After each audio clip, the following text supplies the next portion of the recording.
cette étude, elle s'inscrit dans un contexte assez particulier, puisque au départ, c'est une, une réflexion d'ONG là partagée avec le conseil d'administration de CESUD, qui a lancé cette étude donc à la mi-2024, avec déjà beaucoup d'interrogations sur notre secteur.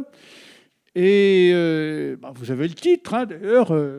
Il est volontairement détaillé, d'ailleurs, et pas ramassé, parce qu'il veut montrer précisément l'objet et l'amplitude de celui-ci. Et puis, il s'est passé dans un contexte que je n'ai pas besoin de vous rappeler, que vous connaissez toutes et tous, mais content d'ailleurs de vous voir aussi nombreux ici, c'est qu'il a été impacté rapidement par des évolutions de contexte qu'on pressentait, mais qu'on n'imaginait pas se réaliser aussi vite, ni dans cette dimension. D'abord, effectivement, les réductions les désubventionnements, particulièrement en France, mais dans d'autres pays européens en matière de financement public. Et puis, ensuite, l'arrivée de Trump, la fermeture de l'USAID et des évolutions géopolitiques qu'on voit tous les jours, quoi. Et par conséquent, l'étude a été impactée par ça, et je crois que elle s'en sort très bien. Et au contraire, elle est un outil, il me semble. Elle va être un outil pour nous tous et pour vos organisations pour les années à venir. Et donc les riches. Je voudrais juste dire qu'effectivement, il y a eu un très gros travail qui a été fait. Je vous en remercie par Kevin Ekeros et nos deux amis ici présents, mais le COPIL s'est beaucoup investi, ce qu'on appelle le COS d'ONG Lab s'est beaucoup investi, Karine, Mayedine et d'autres que je ne vais pas citer, mais que vous avez mentionnés en dernière page du document. Donc on a beaucoup travaillé ensemble, et vous avez, et je crois que c'est pas toujours comme ça, hein, sur ce type d'études, il y a eu une très grosse implication de la part des ONG à travers des entretiens bilatéraux, des ateliers. Et bon, je crois que parce que ça touche aussi des points tout à fait sensibles. Mais je crois que c'est un travail vraiment collectif, bien sûr. C'est le travail de Martin et de Jean-Martial, mais c'est en partie donc, le travail aussi de l'ONG Lab. Et c'est votre travail à toutes et tous, je crois. Et ça montre effectivement dans l'importance de cela. Alors, les objectifs poursuivis, je crois que je n'insisterai pas trop là-dessus parce que vous allez très, très largement en parler à travers le découpage. Il y a beaucoup de choses qu'on a discutées, sur lesquelles on n'était pas tous et toutes d'ailleurs toujours d'accord au sein du comité de pilotage. Je n'entrerai pas dans les détails là-dessus, mais il y a aussi des choses qui paraissent évidentes et sur lesquelles peut-être il y aura des interrogations. On a d'ailleurs par exemple discuté sur la question de la mobilité et qui aujourd'hui, pour celles et ceux ici présents dans la salle, est une question que vous affrontez tous les jours. Mais sur lesquelles, par exemple, on s'est interrogé. Est-ce que la mobilité, finalement, elle est devenue très forte à partir des années 60 à la suite d'une révolution technologique? Et peut-être qu'elle pourrait redevenir aussi à la suite d'une nouvelle révolution technologique en matière de transport avec du bas carbone ou du zéro carbone. Mais évidemment, elle ne se réduit pas, elle ne se résume pas à cela. Donc il y a toute une série de questions. Et comme le disait Anna, c'est la première restitution. Très souhaitable qu'il y en ait d'autres et qu'il y ait beaucoup de partage là-dessus. Je terminerai juste avant de passer la parole à Karine sur le fait que nous sommes effectivement challengés, que vous êtes challengés au jour le jour par tout ce qui se passe et par ce contexte, et puis aussi par le rétrécissement de l'espace de la société civile, qui est un élément très important dans le rapport. Mais je voudrais simplement terminer, puisqu'effectivement, on a tous les jours quelque chose de nouveau de l'autre côté de l'Atlantique, mais par rappeler deux éléments là-dessus qui, quels que soient les éléments de langage de l'administration de Trump, nous interpellent aussi directement. Lorsque le secrétaire d'État Marco Rubio a annoncé en juillet la fermeture définitive de l'USAID, il a eu quelques phrases pas très sympathique pour les ONG, puisqu'il a dit que finalement, cette agence ne servait à rien, sinon à créer ou à entretenir une industrie mondiale des ONG inefficace. Et donc, et c'est probablement pas le seul à penser cela, et donc ça nous interpelle directement, parce que bien entendu, nous le contestons absolument. Et dernière chose, de ce point de vue, sur une autre citation, toujours d'un ministre du cabinet Trump, qui concerne plus directement l'action militaire, le secrétaire à la défense, devenu maintenant secrétaire à la guerre, parce que le Pentagone a changé de nom, Pete Hegseth, a réuni, vous avez peut-être vu ça dans les médias, donc en septembre, l'ensemble des officiers généraux, amiraux et autres de l'armée américaine, et pour leur dire toute une série de choses qu'il pensait, donc qui nous importe peu, mais il y a quelque chose qui nous importe un tout petit peu plus, c'est qu'il a dit dans sa déclaration, reprenant d'ailleurs ce qu'il avait écrit dans un livre, c'est un ancien des forces spéciales, je vous le rappelle, donc pas non plus. Forces spéciales, c'est, disons, des gens qui sont plutôt des tueurs, pour une partie d'entre eux. Et il a dit que désormais, l'armée des États-Unis ne plus combattre en vertu de règles rédigées il y a 80 ans par des hommes respectables dans des pièces en acajou. Bien entendu, il visait le droit international humanitaire. Et il est là aussi probablement pas le seul à le penser. Et donc ça aussi, ça nous interpelle. Et donc ce sont des choses qui évidemment se retrouvent dans l'étude et sur lesquelles vous êtes exprimés et qui nous posent toute une série de questions sur quelle capacité d'agir désormais dans ce contexte politique, géopolitique, qui met en cause la légitimité des ONG, ce dont, bien entendu, nous contestons absolument. Karine, à toi la parole. Merci. Alors avant de laisser Kéros présenter l'étude, je voulais juste refaire une toute petite remise en contexte, notamment sur le fait que tout ce qu'on regarde, notamment dans cette étude par rapport au secteur de la solidarité internationale, s'applique aussi de façon beaucoup plus large à la société civile en France sur ses actions en France. On a parallèlement à ces travaux tout un tas d'espaces aussi qui sont mobilisés au niveau national pour chercher aussi comment poursuivre, s'adapter, se réinventer pour les associations qui travaillent sur différents secteurs sur notre territoire. Pour vous donner une idée, on estime qu'il y a à peu près un tiers de ces associations qui n'ont pas de trésorerie au-delà de 3 mois, et que le nombre de liquidations associatives a déjà été multiplié, pris 50% de plus entre 2022 et 2024. Et bien entendu, on s'attend à beaucoup de casses encore en 2026. Donc, des difficultés qui concernent toutes les associations. Maintenant, c'est vrai que le secteur de la culture, des droits humains, de l'environnement, des solidarités internationales et de l'insertion professionnelle semble être, selon toutes les études qui ont été menées depuis 1 an et demi, les secteurs les plus impactés. Donc on est dedans. Alors il y a je disais, il y a des études qui sont menées beaucoup autour du mouvement associatif, donc qui est la coordination des plateformes associatives, dont Coordination Sud fait partie pour les solidarités internationales. Vous avez tous vu la campagne Ça ne tient plus. Il y a des gens qui n'étaient pas là samedi, là, qui s'est déployée au niveau national et qui était juste une première manifestation pour faire valoir le rôle des associations dans notre société. Et il y aura d'autres mouvements. Il y a un combat qui a été mené aussi cet été avec France Générosité, la Fondation de France et d'autres, à un moment où était remise en cause la question des réductions fiscales sur les dons.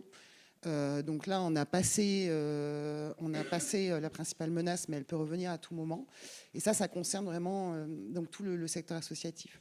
Au niveau international, il y a eu aussi beaucoup de production. Pendant qu'on travaillait sur cette étude-ci, il y a eu des études qui ont été menées aussi, ou des textes produits par le groupe URD ou Alternative Humanitaire sur les questions de quelle aide publique au développement demain.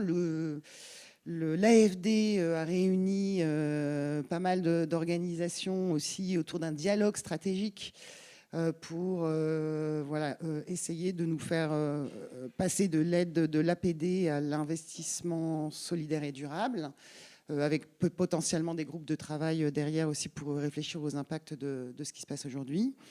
Et puis, il y a un groupe qui travaille au niveau du CNDSI actuellement sur les questions de mutation de l'APD, avec des travaux qui devraient être rendus, je pense, premier trimestre 2026. Donc, beaucoup de production, je ne vous parle même pas de tous les événements. Et nous, au niveau d'un petit groupe avec Coordination Sud, Voice, le groupe URD, l'AFD aussi, de temps en temps, on a des réunions très régulières avec l'AFD depuis quelques mois. On essaye aussi de s'assurer que toutes ces productions, tous ces événements aient un rythme qui ne vous achève pas et que toute la production de connaissances puisse arriver de façon un peu incrémentale pour nous amener l'acceptation, peut-être pas, mais en tout cas de la compréhension de ce qui nous arrive à l'action. Et donc, la restitution de cette étude s'inscrit dans un parcours qui a commencé de façon un peu structurée le 30 juin dernier, au cours d'une réunion qui était organisée par Coordination Sud, Voice et le groupe URD, où un certain nombre d'organisations de la solidarité internationale ont été réunies déjà pour regarder un petit peu où en étaient les uns et les autres, regarder quelles étaient la compréhension de la situation actuelle et éventuellement les premières dissensions. Faire un premier diagnostic partagé et voir qu'est-ce qui serait possible de faire ensemble.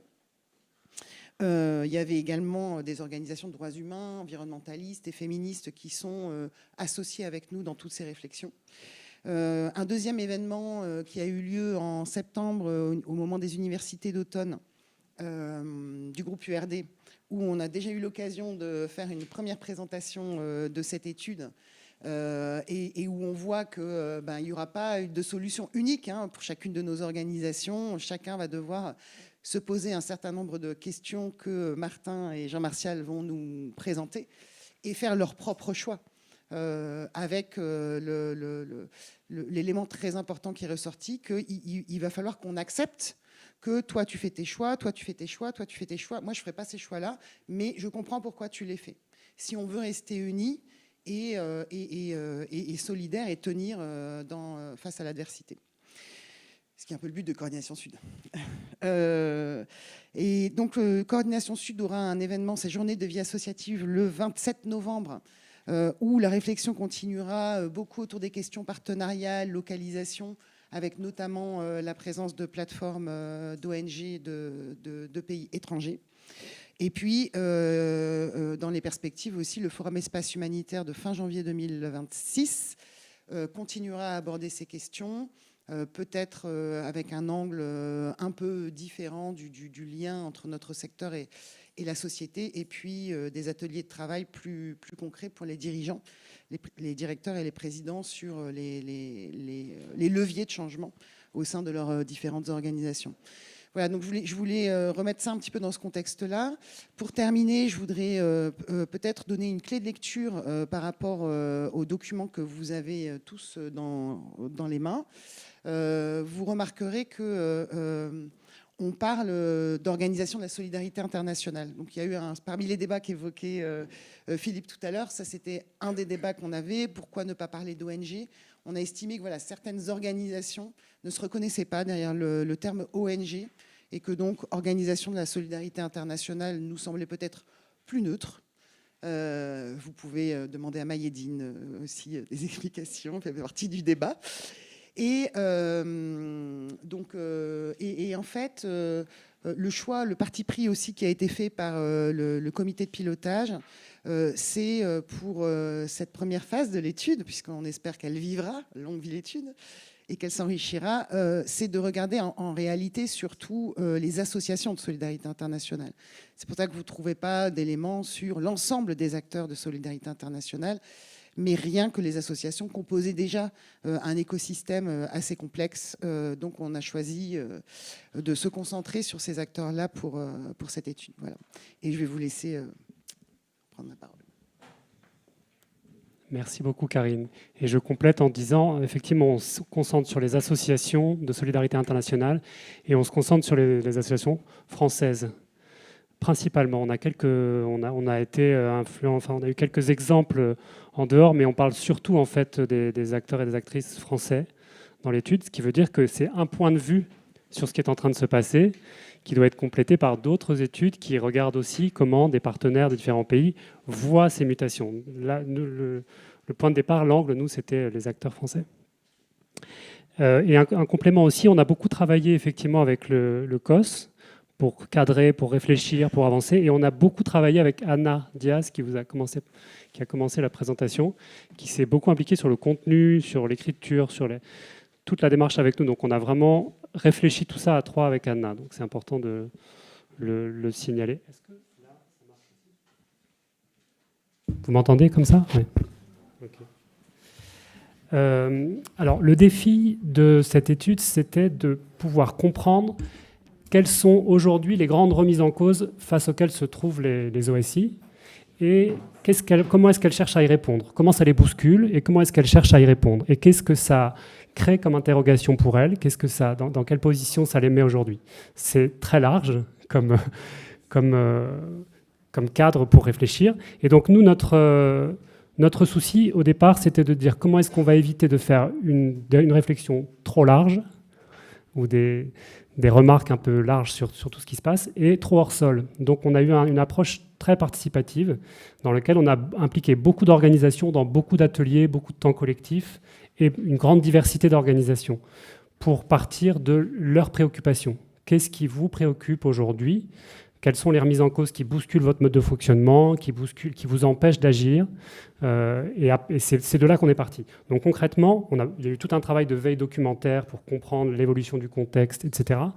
Et il y a eu un premier travail qui a été de réunir une quinzaine d'organisations très différentes les unes des autres et de leur demander quelles sont les principales remises en cause de votre action aujourd'hui. Qu'est-ce qui vous empêche d'agir comme avant ? Qu'est-ce qui vous préoccupe ? Et donc, on a commencé à dessiner des grandes remises en cause avec cette quinzaine d'organisations qui venaient de différents secteurs, de différentes tailles, etc. On a pu identifier ces grandes remises en cause.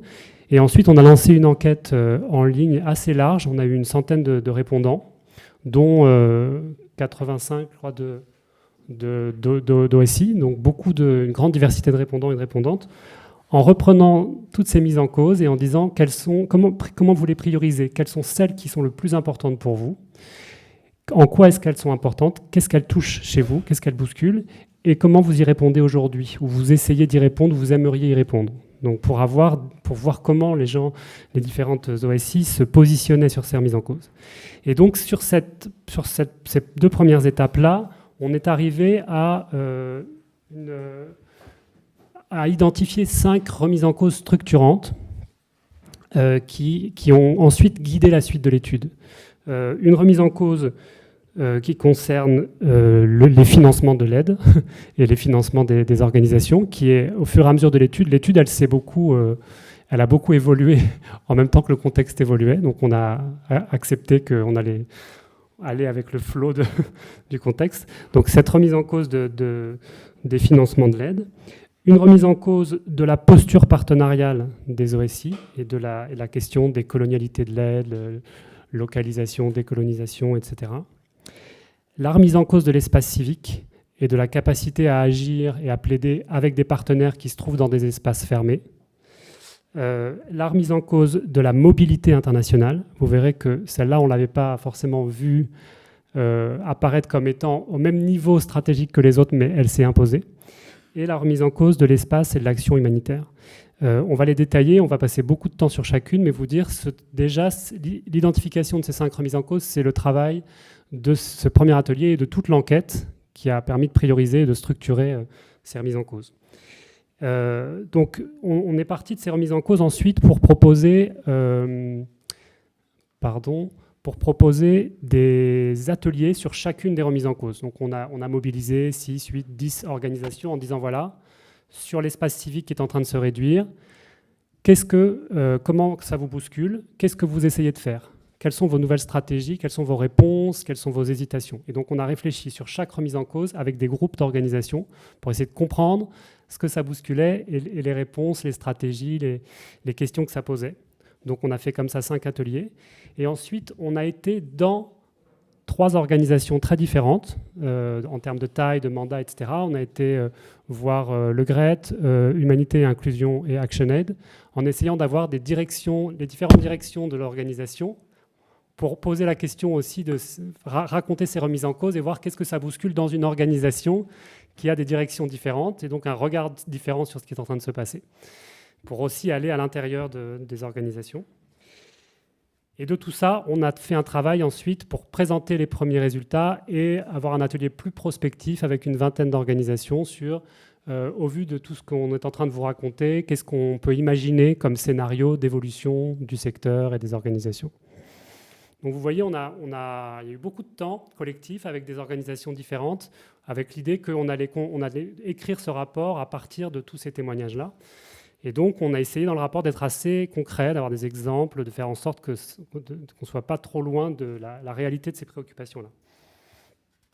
Donc, la proposition, ce que disait Anna pour aujourd'hui, c'est on commence par prendre ces 5 remises en cause et sur chacune d'elles, vous dire de quoi on parle, comment est-ce que les ONG expriment cette remise en cause-là et quelles sont leurs stratégies aujourd'hui d'adaptation, de réponse et leur questionnement par rapport à cette remise en cause. Donc on va prendre un temps important, 1 heure, avec quelques exemples. On va demander à certaines organisations de nous raconter comment, sur cette remise en cause-là, elles se sont positionnées, pour faire ce panorama des remises en cause. Ce qui est vraiment intéressant, selon nous, c'est, en fait, chaque remise en cause, vous la connaissez, il n'y a pas quelque chose sorti du chapeau d'extraordinaire dans ces remises en cause. Ce qui est intéressant, c'est de regarder le panorama en entier ensemble, de regarder ces 5 remises en cause ensemble et de voir comment est-ce qu'elles s'alimentent, se nourrissent entre la question d'espace civique qui se ferme, la question de la localisation, la question de la baisse de la mobilité. Est-ce que tout ça va dans le même sens ? Est-ce que ça pousse les organisations dans le même sens ? Ou est-ce que ça crée des tensions, des contradictions quand l'organisation doit réfléchir à la manière de se transformer ? Donc c'est pour ça qu'on prend du temps sur ces 5 remises en cause pour les approfondir, voir comment on y répond les uns les autres, les unes les autres. Et une fois qu'on aura fait ça, on essaiera de voir qu'est-ce que toutes ces remises en cause amènent comme grand choix stratégique. Nous, on a parlé de grandes postures. Il y a une question qui est, il y a des stratégies d'adaptation qui sont en cours, mais toutes ces remises en cause prises ensemble amènent à réfléchir à des grands choix stratégiques pour les organisations demain. Et donc, on vous proposera une lecture de ce qu'on a pu entendre, des grands choix stratégiques qui peuvent être intéressants de faire, individuellement en termes d'organisation et collectivement. Et pareil, on aura aussi des regards d'organisation pour dire comment est-ce qu'eux perçoivent ou elles perçoivent ces grands choix stratégiques. Donc c'est les 2 temps de l'atelier d'aujourd'hui. Et on va fonctionner en ping-pong avec Jean-Martial selon les sujets. Donc on s'est mis comme ça pour que vous voyez, on est un peu loin, mais comme ça vous voyez l'écran. Voilà. Alors peut-être avant d'aller sur les grandes remises en cause, ce qu'on a proposé dans le rapport, qui nous semblait intéressant, c'est de dire toutes ces remises en cause sont liées à ce qu'on a appelé une toile de fond, de contexte, qui est intéressant de poser parce qu'elle explique, elle illustre, elle nourrit toutes les remises en cause ensuite dont on parle. Et on a essayé de poser quelques éléments de cette toile de fond qui, selon nous, raconte... Ah, je ne peux pas m'arrêter là. Voilà. On vous a mis des unes de presse pour vous montrer que c'était des sujets récurrents qui étaient en permanence dans le débat public, dans les médias, etc. Et que c'est un peu cette toile de fond à partir de laquelle on réfléchit à l'évolution de la solidarité internationale. Et donc la toile de fond, c'est d'abord c'est cette double vague qui est la vague conservatrice, qu'on a appelée conservatrice et autoritaire, et puis la vague d'affaiblissement du multilatéralisme et de remise en cause de la domination occidentale. En gros, ce qu'on essaye de dire, c'est cette double vague, quand on l'examine, elle est une source importante de la remise en cause de la solidarité internationale telle qu'elle a été construite jusqu'à aujourd'hui. La vague autoritaire, c'est de dire aujourd'hui, c'est la première fois depuis plus de 20 ans qu'il y a plus de régimes autocratiques que de régimes démocratiques dans le monde et qu'on est face à un mouvement d'espace civique qui se réduit et qui va avec, dans beaucoup de pays, l'idée que la société civile doit être un acteur aligné, prestataire, plutôt qu'un acteur de contre-pouvoir. Et donc il y a une façon de regarder le rôle que peut avoir la société civile dans beaucoup de pays qui est en train d'évoluer. Il y a des verrous qui sont en train de se serrer dans beaucoup de pays. Et que donc la possibilité de collaborer de société civile à société civile, elle se réduit aussi. Et donc ce contexte-là, cette vague autoritaire, elle est importante à prendre en compte pour toutes les évolutions dont on va parler.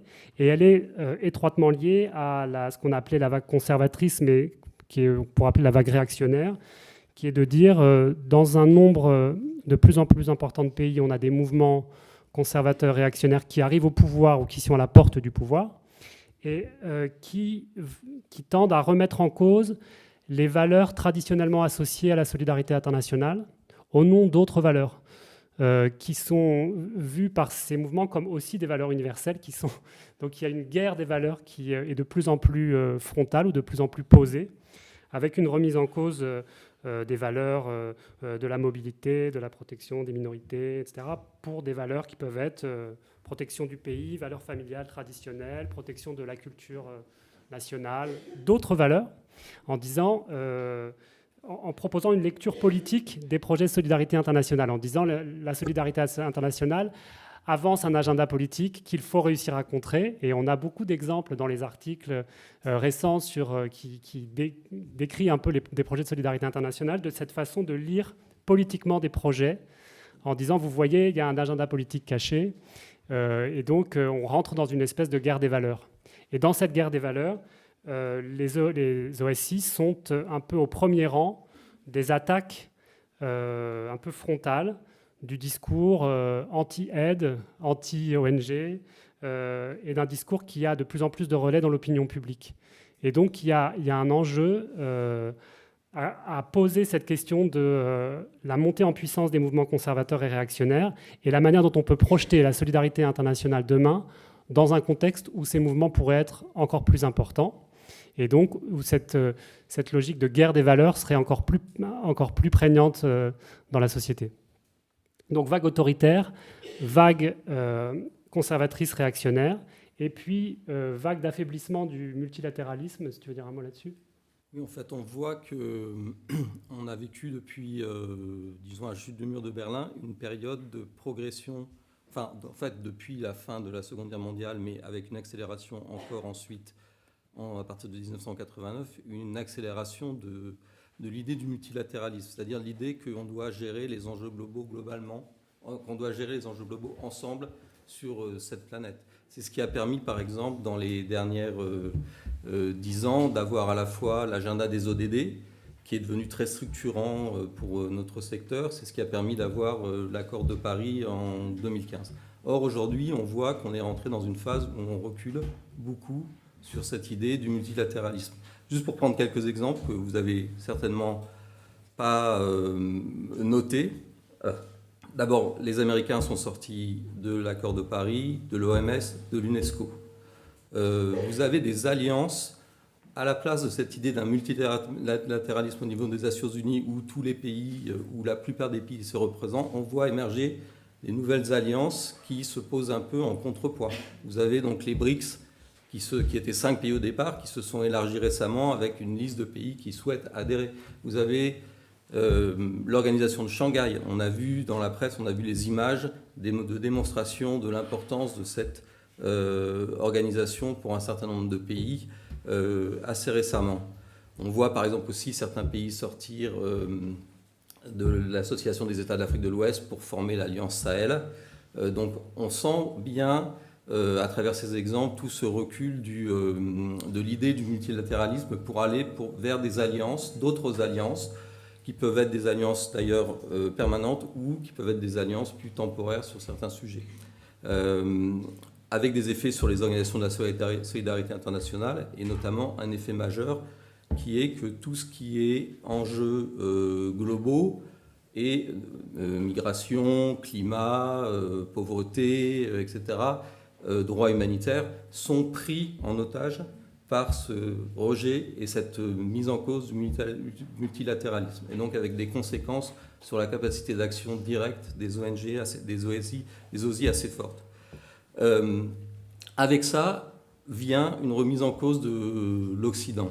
Là aussi, si vous regardez les nouvelles tous les jours, le terme Occident est à toutes les sauces, et jamais d'une manière très positive d'ailleurs, en général. Donc, remise en cause de l'Occident sur la base justement du fait que l'Occident, c'était le porteur d'un multilatéralisme, en fait, pour exercer un pouvoir indu sur d'autres pays. Donc c'est ce qu'on voit, par exemple, manifestation de cette remise en cause de l'Occident, le dégagisme du Sahel, dont on aura l'occasion de reparler, la remise en cause de la neutralité, en disant... avec un message, disons, global, sur lequel on reviendra tout à l'heure aussi, de dire on ne croit plus à une neutralité des acteurs occidentaux qui interviennent au nom du multilatéralisme, et notamment des ONG. L'ironie ou la contradiction, c'est qu'en fait, aujourd'hui, à un moment donné où l'Occident lui-même se délite, c'est-à-dire qu'il est sous pression, notamment entre les États-Unis et l'Europe, c'est à ce moment-là que les ONG, les OSI, se retrouvent avec une étiquette occidentale sur le front, sans l'avoir d'ailleurs vraiment demandé ou sollicité, sans qu'on leur demande leur avis, mais elles sont facilement assimilées à des acteurs qui représentent l'Occident. Avec une grande question, sur laquelle on reviendra plus tard dans les discussions, c'est de savoir d'abord pourquoi cette étiquette. Est-ce que c'est l'origine des financements? Est-ce que c'est les approches? Est-ce que c'est l'attitude des organisations? Et surtout, est-ce qu'on peut, est-ce qu'on doit, est-ce que c'est intéressant? Est-ce que c'est ça qu'il faut faire, d'arriver à décoller cette étiquette occidentale pour évoluer par rapport à la crise actuelle? Je te repasse la main, Martin. Ça, c'était vraiment quelques mots de cette toile de fond. Et puis, on va rentrer sur les 5 remises en cause prioritaires que vous avez formulées au cours des ateliers, pour sur chacune de ces remises en cause voir de quoi est-ce qu'on parle concrètement et comment les organisations cherchent à y répondre. Donc on va faire ce panorama sur chaque remise en cause. On commence avec l'éléphant dans la pièce qui n'était pas au départ, qu'on n'avait pas placé aussi en premier dans les remises en cause, et puis dans l'enquête, dans les entretiens, c'est apparu comme le sujet principal, qui est la question de la remise en cause des financements de l'aide et des financements des organisations de solidarité internationale. Alors, c'est intéressant, effectivement, en 2022, avec Martin, donc avec Kairos, on avait fait une étude qu'on avait appelée Télescope 2030, dans laquelle on avait demandé aux organisations, demandé aux organisations de faire un travail sur les priorités du moment. Et la réflexion sur le modèle économique, à ce moment-là, n'était pas sortie c'était sorti comme la 3e priorité. Devant, il y avait d'autres sujets, notamment des normes sur lesquelles il fallait se mettre à niveau. Et donc, c'était pas... Et là, maintenant, dans cette étude qu'on fait, évidemment, on voit, comme on l'a dit tout à l'heure, on voit que ce sujet est devenu le premier sujet pour les organisations, et qu'en plus, l'actualité nous a dépassé pratiquement tous les jours. Et encore aujourd'hui. En discutant dans la salle tout à l'heure avec certaines organisations, on a eu quelques nouvelles, dont certaines datent d'hier, peut-être que les personnes qui nous en ont parlé tout à l'heure en parleront tout à l'heure, qui datent d'il y a quelques semaines, qui datent d'hier. On continue à être dans cette suite de mauvaises nouvelles. La baisse de près de 60 milliards de l'APD globale, en fait, c'est l'équivalent pratiquement du crash boursier de 1929, pour prendre une image. Le crash boursier de 1929, c'est 25% de baisse le premier jour et 50% la première semaine. On vit un crash sur le plan des financements qui est absolument majeur et qui concerne tous les pays. Et c'est une rupture d'autant plus traumatisante pour toutes nos organisations que ça provient après une phase de croissance assez longue, et pas seulement une phase de croissance des financements, une phase de croissance des relations, une phase de croissance du travail en commun avec les bailleurs de fonds, une phase de développement d'une certaine confiance avec les bailleurs de fonds. Et là, tout d'un coup, il y a un effondrement de cet ensemble, de cette situation que on n'avait pas vu venir à cette ampleur-là. Ça, c'est certain. Parmi les facteurs qui sont à la base de cette chute historique, il y a évidemment la réorientation des priorités budgétaires. Ça, vous le voyez bien aujourd'hui en France, notamment les réorientations vers le budget des armées. En France, le budget, en 2025, le budget de la défense, ça va être 50,5 milliards, plus 3,3 milliards par rapport à 2024. Donc on est dans cette courbe-là.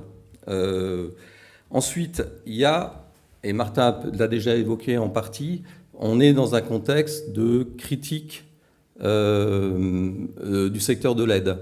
Je prendrai juste l'exemple des 5 pages dans le JDD, je pense que c'était en avril 2025. On voit une action concertée, assez bien organisée des médias pour critiquer l'aide, ses façons de faire, son approche, ses objectifs. En plus, à jouer des enjeux politiques sur certaines régions, par exemple l'arrêt des financements dans les pays du Sahel, sachant l'importance du travail fait par les ONG françaises, enfin l'importance pour les ONG françaises des projets dans ces zones-là, ça a été évidemment un choc majeur.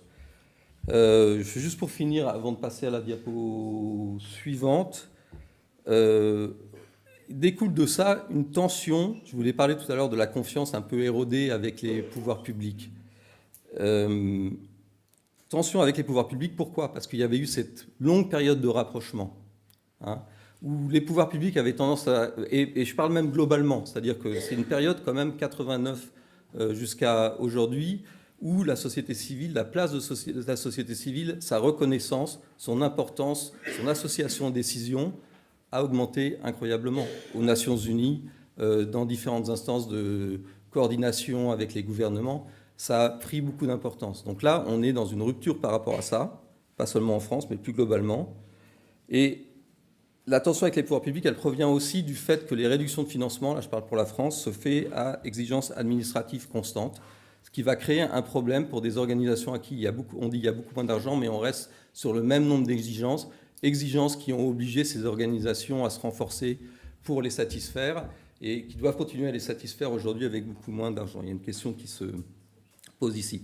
Sur la diapo suivante, concerne ce qui avait été mis avant dans les entretiens qu'on a fait comme réponse des organisations par rapport à ça. Alors vous voyez déjà, la première, c'est le resserrement. Resserrement veut dire faire des choix impossibles. Je ne sais pas si vous avez dû répondre à l'enquête de Médecins du Monde, pas à l'enquête, pardon, à la campagne de Médecins du Monde qui demandait dans la rue aux gens s'ils préféraient stopper le projet d'aide à des camps de réfugiés dans tel pays ou l'aide à la santé sexuelle et reproductive dans d'autres pays. Tout ça étant des choix impossibles. Donc c'est ça, aujourd'hui, ce resserrement nous met face à des choix impossibles. Le deuxième, donc faire des choix, resserrer l'activité. Le deuxième, dépenser moins.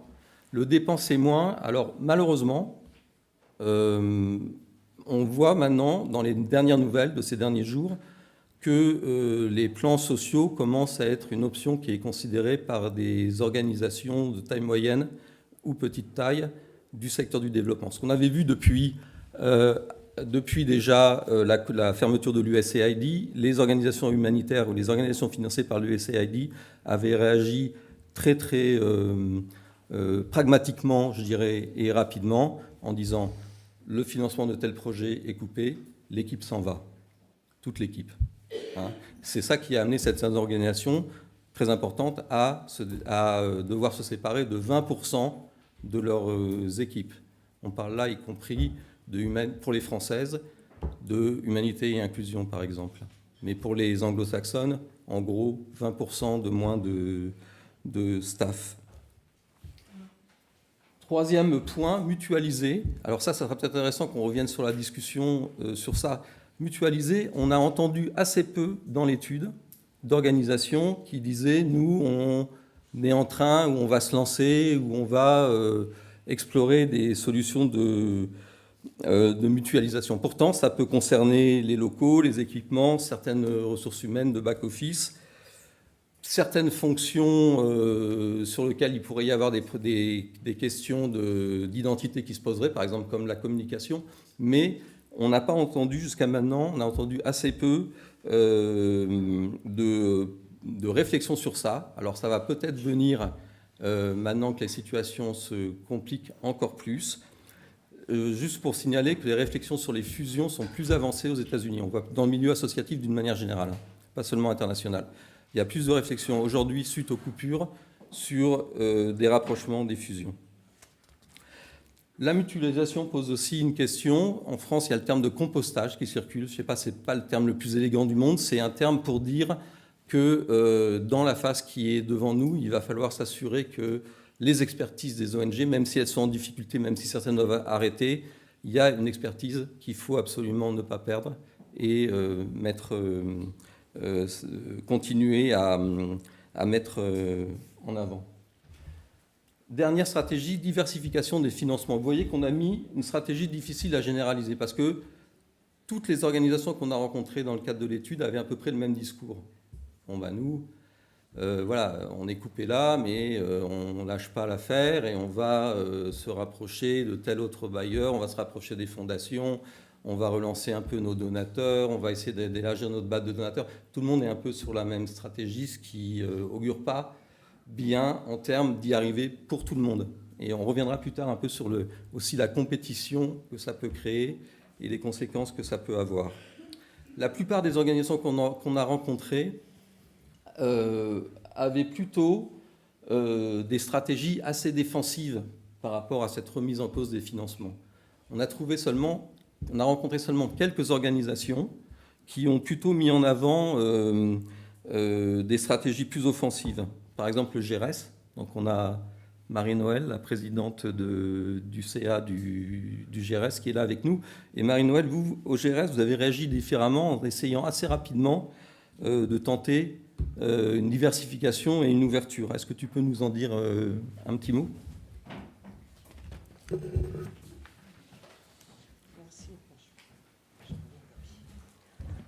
Je connais mon association. Bonjour à tous. Alors, ce que je vais vous dire là, ça n'a rien d'extraordinaire, mais pour vous resituer quand même, le GRS, c'est une ONG qui est basée près de Marseille, une activité d'environ 8 millions par an, avec une équipe qui travaille en région PACA et des équipes en Asie et en Afrique, donc sur les questions énergie et climat depuis 50 ans. Donc nous, en fait, ça a commencé sérieusement, ces problèmes en 2022 avec l'arrêt des financements au Mali. On avait vécu l'Afghanistan aussi, mais quand même. L'arrêt des financements au Mali, où on avait un très gros projet. On savait depuis longtemps qu'il fallait diversifier, voilà, c'était trop, mais évidemment, tant que la situation n'est pas trop grave, on ne fait rien. Enfin, on fait rien, mais on n'avance pas assez. Donc là, il a fallu se repositionner. Alors, on n'a pas abandonné le Mali. On a trouvé, in fine, un autre financeur que l'AFD, puisque l'AFD nous a lâché très rapidement. Et donc, il y a eu un premier travail de plaidoyer auprès de l'AFD et de ses tutelles, avec deux autres ONG qui, comme nous, étaient impactées sur des projets non financés dans le cadre des financements OSC. Donc ça a été 2 ans de plaidoyer. Aujourd'hui, je remplace Laurence, notre DG. Je dois vous dire que les 3 directeurs des ONG n'ont pas lâché le morceau. Donc au bout de 2 ans, c'est passé et on a pu donc réallouer ces financements assez importants sur un projet un peu comparable à ce qu'on fait au Mali. Donc là, pour le Sierra Leone. Mais comme on n'avait pas travaillé en amont, donc on ne peut pas lancer un projet comme ça du jour au lendemain. Et donc, on a réussi aussi à négocier de faire un travail de 6 mois préparatoire, d'enquête, de tout ce qu'on peut faire avant de démarrer des actions concrètes pour mettre en place des installations techniques sur le terrain. Et donc, à ce premier événement, c'est ajouté ce que tout le monde connaît, pour tout le monde. Et donc, la deuxième chose importante qu'on a faite, ça a été, et ça faisait suite aussi à cet événement au Mali, fin 2022, on a décidé de faire un petit fonds exceptionnel pris sur nos fonds propres pour mener des démarches de prospection, de diversification. Bon, c'est proportionnel à nos capacités, hein, c'est à peu près 35 000 € par an, mais qui nous permettent de financer des frais de déplacement, de petites études, de consultance, et puis un peu de RH interne. Ce fonds, l'usage est arbitré par notre comité, le petit comité de direction, et a permis d'aller voir et de développer des choses. Alors au Bénin, par exemple, en fait, il y avait toujours des idées qui traînaient dans les têtes, mais on n'avait pas eu les moyens de le faire. Donc là, on a avancé. Donc au Bénin, sur le traitement des déchets de l'électrification solaire. Donc comment le recycler, récupérer, recycler ces produits. Et donc depuis, on a trouvé aussi des financements avec des fondations pour avancer sur ce sujet-là. Mais au Bénin, toujours, en fait, en France, en PACA, on travaille sur la méthanisation. Et là, on a juste fait une étude sur, compte tenu de ce qu'on fait en France, qu'est-ce qu'on pourrait faire au Bénin sur ce sujet-là. Et en passant, au Bénin, on a mutualisé aussi. Mais ça, c'était un peu en même temps, tout ça.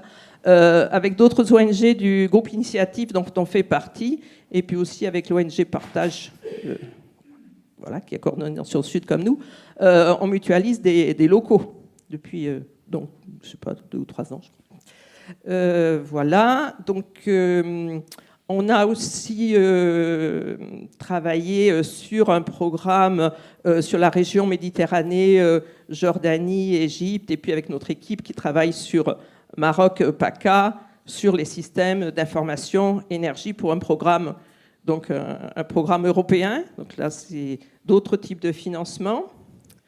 Et puis un travail au Sénégal dans le cadre de l'approche One Health avec un consortium, avec Bioforce, Humanité Inclusion, GRDR, je crois, et puis une organisation locale. Donc, on avance là sur un programme commun dans une région. Donc, voilà, on a pu avancer des pistes comme ça. Et puis, troisième chose qu'on a faite, c'est créer un poste de directeur des opérations. Vous allez me dire, quand on perd de l'argent, disons quand on en gagne beaucoup moins, déjà qu'on n'en gagnait pas beaucoup, mais en fait, on s'est aperçu qu'on perdait du temps, de l'efficacité dans la mise en œuvre des projets, que nos responsables dans les grandes régions du monde, ils ne pouvaient pas à la fois faire du développement et bien suivre les projets. Donc là, on a voulu mettre le paquet sur une bonne réalisation des projets dans les plannings, parce que c'est aussi, on perd facilement de l'argent là-dessus, sans parler des inéligibles et toutes ces choses-là que vous connaissez. Voilà. Donc, voilà un petit peu ce que je voulais dire là-dessus.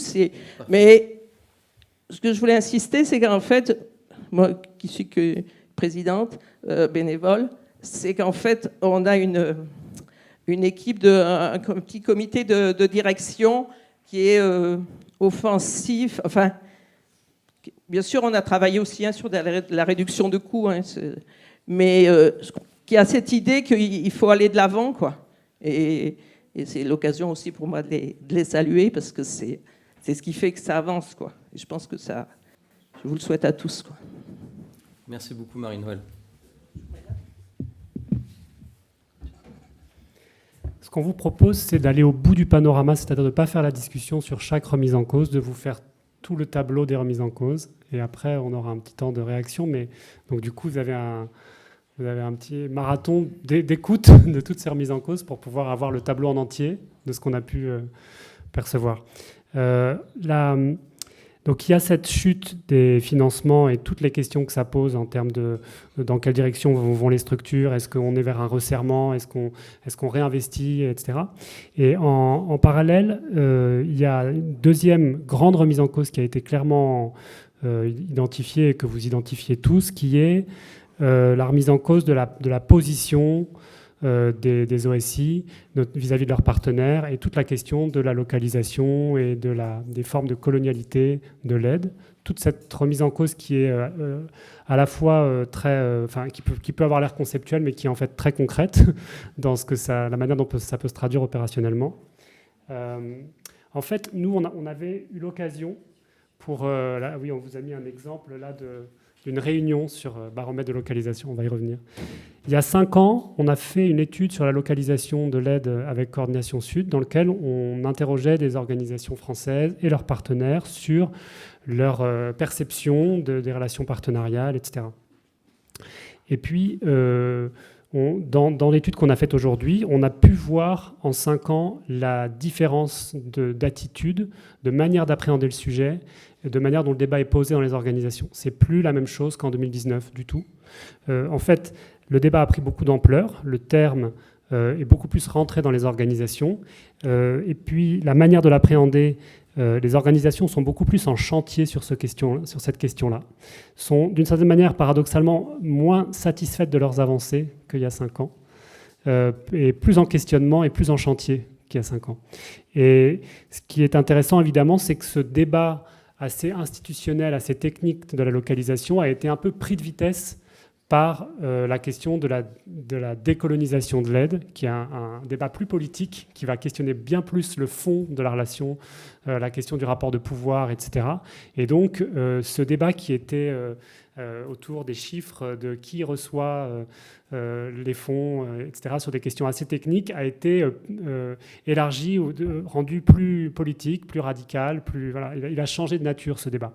Et donc, il questionne aujourd'hui assez profondément à la fois la question de l'accès au financement, de qui accède au financement, comment est-ce que les acteurs locaux ont un accès aux financements internationaux, qui prend la décision stratégique des projets, des programmes, qui dessine en fait les projets, quels sont les savoirs et les expertises qui sont reconnus, et comment est-ce que les organisations françaises sont en capacité ou non de reconnaître des savoirs et des expertises réellement de leurs partenaires. Quel mode de communication, quels sont les termes qui sont utilisés pour parler des projets, pour parler des personnes et des communautés qui sont derrière les projets, comment est-ce que les campagnes sont organisées. Et toutes ces questions en fait renvoient à cette même question de localisation, décolonisation, façon de repenser l'équilibre partenarial. Et donc ça touche tous les métiers des OSI. Donc c'est ça qui est vraiment intéressant dans cette remise en cause, c'est le fait que ça touche tous les métiers, le fait que c'est beaucoup, quand on pose la question aux organisations, c'est beaucoup impulsé par les équipes en interne des organisations, notamment des équipes, notamment des personnes plus récentes qui arrivent dans les organisations et qui questionnent cette question de la relation partenariale, la question des termes, de la posture, etc. Et donc il y a cette nouvelle... il y a une nouvelle génération qui arrive avec un regard plus radical, pour partie d'entre elles, sur ces questions-là, qui bousculent. Et puis, il y a aussi, et ça c'est différent d'il y a 5 ans, de plus en plus de partenaires locaux qui aussi s'expriment sur cette question-là. De plus en plus de plateformes au Bangladesh, au Liban, en Jordanie, en Ukraine, qui mettent en cause la manière de faire des organisations de solidarité internationale et qui disent, dans leur agenda de plateformes, de collectifs, notre agenda principal, c'est de remettre, nous, acteurs locaux nationaux, en première ligne dans l'accès au financement, dans la décision stratégique, etc. Et donc, il y a une expression plus forte qu'il y a 5 ans sur cette question-là par les organisations partenaires. Donc ça change beaucoup. Et la question qu'on a posée aux organisations, c'est comment est-ce que là-dessus vous réagissez ? C'est quoi vos stratégies de réponse ou d'adaptation ? Donc la première chose, vous ne l'aviez pas encore ça ? En fait, on voit pas. Il faut que je regarde là, moi. La première réponse, effectivement, ça c'est différent d'il y a 5 ans. Il y a un travail d'introspection de beaucoup d'organisations qu'on a pu interroger, beaucoup plus fort qu'avant. C'est-à-dire qu'il y a des CA, des temps de travail, des groupes de travail, des sessions de réflexion interne beaucoup plus nombreuses, beaucoup plus transversales aux organisations pour mettre ce sujet à l'ordre du jour, avec parfois la volonté d'avoir une stratégie localisation, une stratégie partenariale plus claire pour l'organisation, avec des espaces collectifs aussi qui se créent là-dessus, à Coordination Sud, à l'URD, le programme du CFSI. Il y a beaucoup de programmes ou d'espaces collectifs qui traitent de cette question, plus qu'avant. Et il y a des organisations en chantier pour discuter en interne et éventuellement formaliser une stratégie.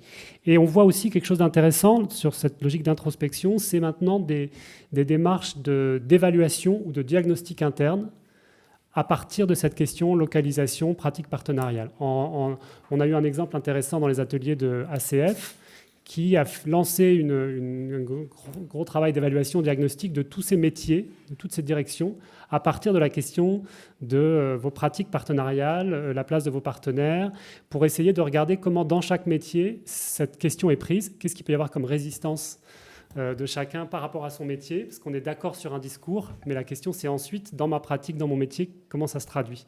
Et donc il y a des démarches de diagnostic qui sont de plus en plus nombreuses, mais il y a beaucoup d'organisations qui témoignent du fait qu'elles ont l'impression de manquer d'outils, ou de manquer de grilles de lecture, ou de manquer de manière d'appréhender justement ces diagnostics. Il y a des outils qui existent, et ils ne sont pas beaucoup encore mis en discussion en France, auprès des OSI françaises. Donc il y a sûrement quelque chose à réfléchir sur des outils de diagnostic, des outils de réflexion, de grille de lecture pour avancer sur cette question-là. Donc, et puis un travail aussi sur la communication et le vocabulaire des organisations, je le disais tout à l'heure, avec des exemples d'organisations qui vont chercher à travailler sur des nouveaux lexiques ou à repérer les termes qui posent question, à travailler sur le vocabulaire autrement, ou travailler sur la manière dont les campagnes, qui prend la parole dans les campagnes, etc. Donc ça aussi, ça fait partie de ce travail d'introspection, de dire quels sont nos biais, comment on peut travailler autrement. Donc ça, c'est plutôt un travail de réflexion interne sur la façon de bouger. Et puis, il y a aussi une réponse qu'on voit beaucoup, donc face à cette mise en cause, c'est une réponse plus organisationnelle. Et là, la réponse organisationnelle qu'on entend, on voit 2 directions principales. Une direction qui est de dire il faut qu'on arrive à être plus international. Donc on va avoir une gouvernance plus internationale, on va ouvrir notre membership pour que ça représente la diversité des partenaires avec lesquels on travaille. On va avoir une équipe plus internationale. Les personnes qui travaillent dans l'organisation, dans les équipes locales, il faut avoir cette dimension internationale. Ou à la direction de l'organisation, avoir des personnes plus internationales. Donc cet effort d'être plus international et cet effort d'être plus décentralisé. Il y a beaucoup, on a rencontré plusieurs organisations qui disent la première réponse pour nous, ça serait en gros, par exemple, un siège plus petit et des équipes locales avec des salariés nationaux plus importantes, qui ont un pouvoir plus fort dans la décision de l'organisation, qui ont plus d'autonomie, qui ont plus de poids, etc. Donc, espèce de logique de décentralisation sur lequel beaucoup de promoteurs de la localisation disent attention, est-ce qu'on n'est pas sur des évolutions internes ou dans lequel on fait un transvasement entre un siège et des équipes locales d'une même organisation, mais est-ce que ça change vraiment le rapport de pouvoir avec les partenaires? Est-ce que c'est ça la localisation? Est-ce que c'est la décentralisation des équipes? Et donc il y a un débat sur est-ce que ces réponses organisationnelles sont à la hauteur de la mise en cause dont on est en train de parler. En tout cas, on voit que c'est une des réponses qui arrive beaucoup. Et puis évidemment, une dernière réponse, c'est la question de changer sa façon de financer, les modalités de financement. Et donc là, la question, c'est comment on arrive à avoir des partenaires en première ligne. Et donc, c'est toutes les réflexions sur des logiques de partenariat inversé, dans lequel on reste un partenaire, mais en appui d'acteurs qui sont eux-mêmes les interlocuteurs des bailleurs. Et qu'est-ce que ça veut dire d'être en appui? Et qu'est-ce qu'on garde comme valeur ajoutée quand on est en appui et pas celui qui donne de l'argent? Et donc, ça pose la question de notre valeur ajoutée en tant qu'organisation française quand on inverse qui reçoit et qui choisit. Et donc, on voit des nouveaux formats de partenariat inversé et on voit toutes les réflexions que ça pose aux organisations qui envisagent ça sur leur valeur ajoutée, en fait, sur cette question-là. Donc ça, c'est la deuxième grande remise en cause qu'on a entendue, qui est vraiment la position des organisations vis-à-vis de leurs partenaires et la manière dont elles sont capables de répondre à ce grand débat localisation, décolonisation de l'aide, etc. On continue les remises en cause pour que vous ayez le tableau complet. La remise en cause suivante, c'est essayer de les connecter, parce qu'elle est, à mon avis, très connectée à la question localisation et à la question d'après. C'est la question de la réduction de l'espace civique dans un certain nombre de pays et ce qui en découle, c'est-à-dire la plus faible capacité à travailler ensemble et à faire du plaidoyer ensemble. Quand on est dans des espaces civiques réduits, on affaiblit potentiellement les chaînes de collaboration et les chaînes de plaidoyer qui peuvent se construire de société civile à société civile. Donc ça, c'est cette troisième grande remise en cause.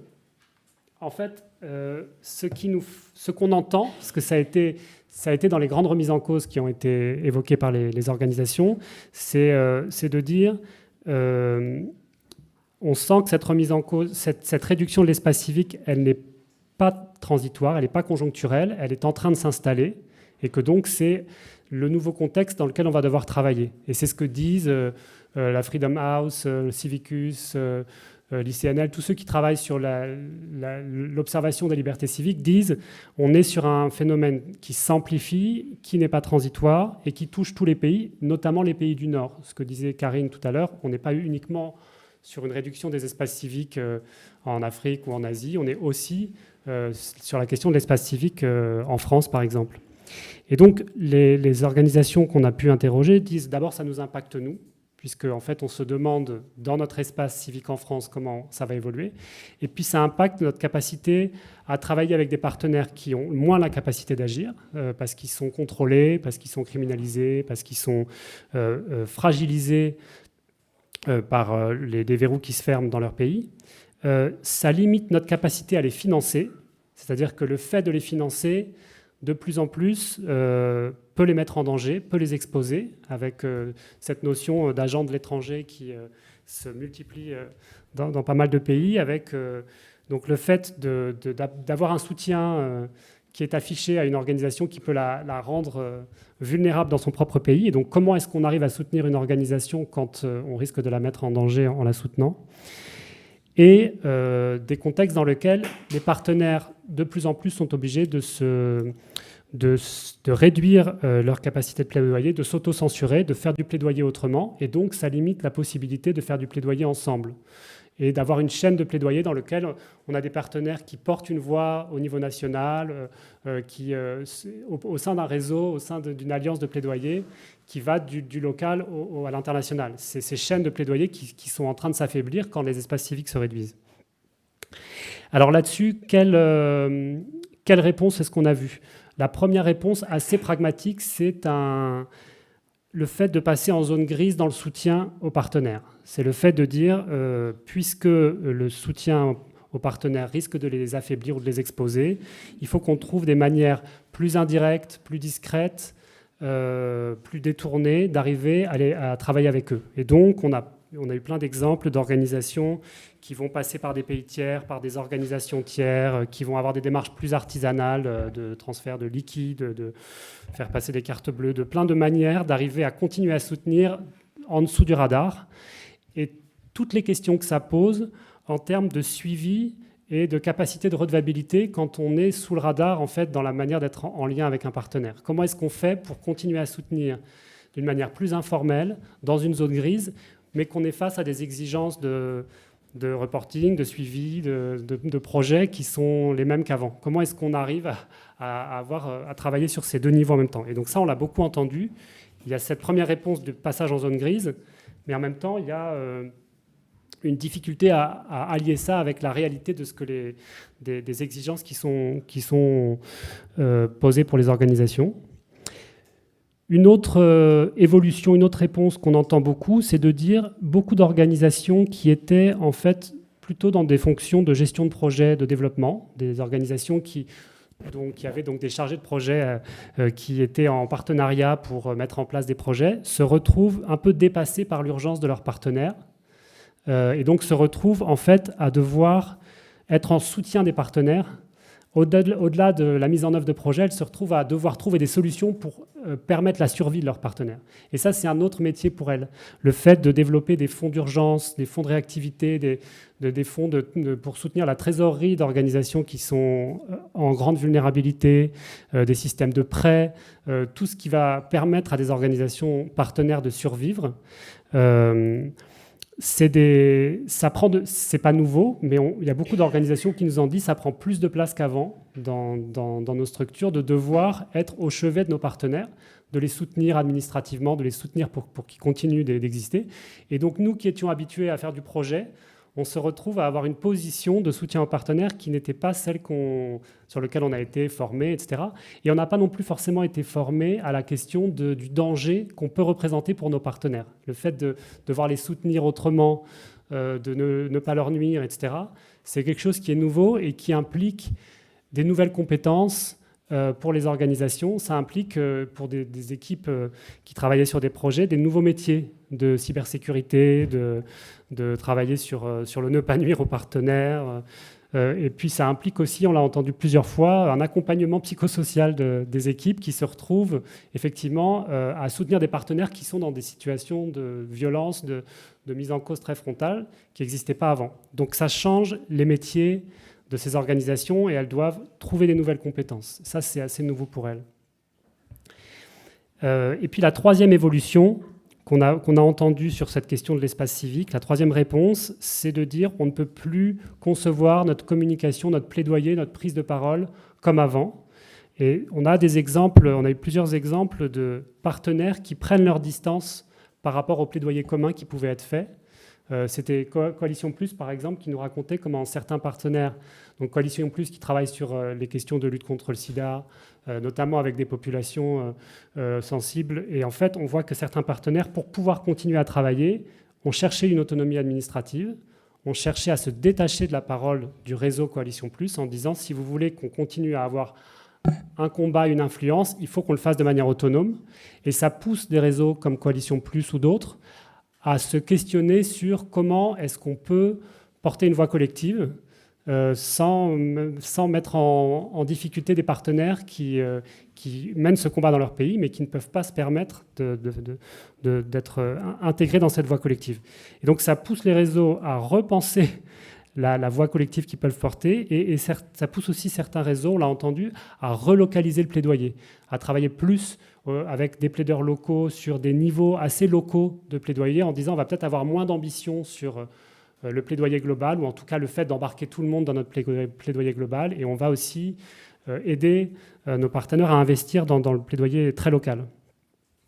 En fait, toutes ces stratégies, donc en gros, passer en zone grise pour soutenir les partenaires, avoir une communication qui est plus à distance, qui permet plus d'autonomie, faire évoluer des métiers pour être pas que dans le projet, mais aussi dans le soutien aux organisations. Toutes ces stratégies, ça pose aux organisations la question de leur métier, notamment des organisations de développement qui se disent on est en train de se rapprocher de certaines compétences des organisations de droits humains, on est en train de changer un peu de nature. Jusqu'où on va ?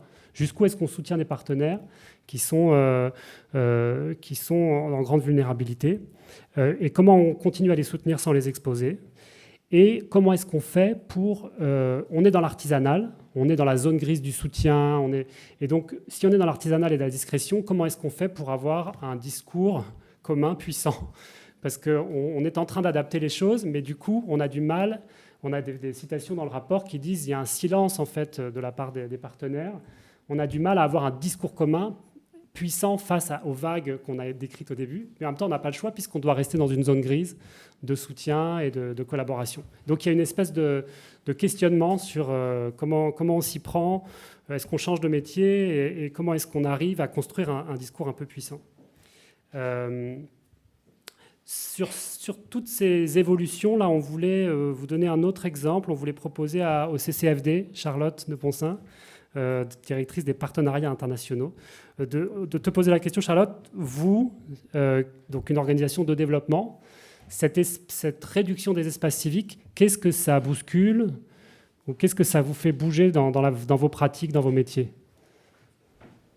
Un micro, tu peux prendre ça, ouais. Ou celui-là, là. Ouais.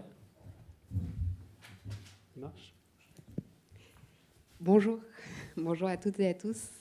Merci d'abord de nous avoir associés à cette étude Coordination Sud et Kairos. Et c'est vrai qu'en tant que CCFD Terre Solidaire, c'est un peu difficile de choisir dans tous les éléments qui ont été cités, parce qu'on est confronté à absolument tous ces cas de figure et toutes ces situations.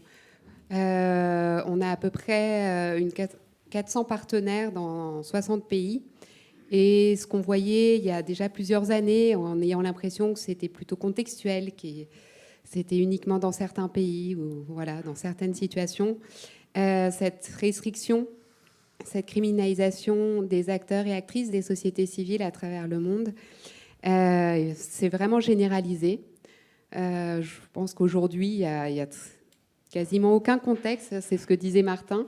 Et c'est vrai que les rapports de Civicus sont particulièrement alarmants, dans lesquels les acteurs, les actrices qui militent, qui défendent les différents droits humains, économiques, sociaux, environnementaux, ne sont pas menacés, criminalisés, incarcérés. On fait face à un nombre sans précédent de disparitions forcées, de meurtres et commis en toute impunité.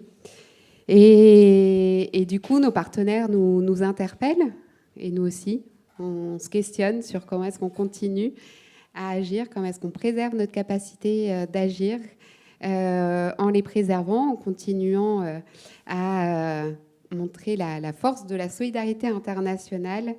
Et donc, dans ces moments-là, ce qu'on a fait d'abord dans l'équipe, c'est partager l'expérience des collègues qui eux-mêmes travaillaient dans ces contextes-là déjà depuis pas mal de temps et qui ont pu partager l'expérience avec leurs partenaires sur comment faire face.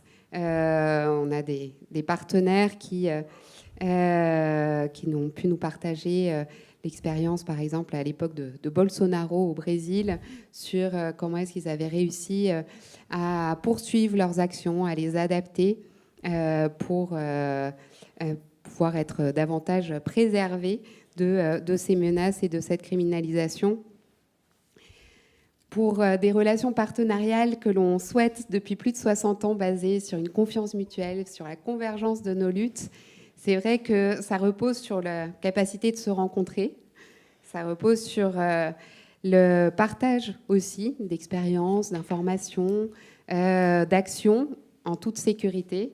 Ça repose sur des financements sans les mettre en danger. Et pour pouvoir faire ensemble, une grande partie de notre action était aussi de dénoncer ces acteurs qui organisent cette criminalisation. Et donc, ça rejoint cette difficulté à continuer à porter un plaidoyer. Et toutes les questions qu'on se pose, c'est à quel moment est-ce que c'est à nous plutôt de se mettre en avant pour les préserver au maximum, à quel moment est-ce qu'au contraire, les identifier, rendre peut-être plus publiques certaines informations, les mettrait en danger et donc adapter notre communication, nos actions de plaidoyer. Comme je le disais tout à l'heure, entre nos partenaires et entre nos équipes, la chance d'avoir pu aussi avoir ces espaces de partage d'expériences, de partage d'outils pour faire face et investir davantage ces zones grises que mentionnait Martin. Donc, nous ont obligés à nous poser plus de questions sur la sécurité numérique, un chantier que nous n'avions pas encore beaucoup exploré, aussi sur la sécurité en mission, pour les équipes, bien évidemment, mais aussi pour les partenaires, pour, pareil, les préserver, ne pas les rendre visibles comme ces agents collaborant avec l'étranger.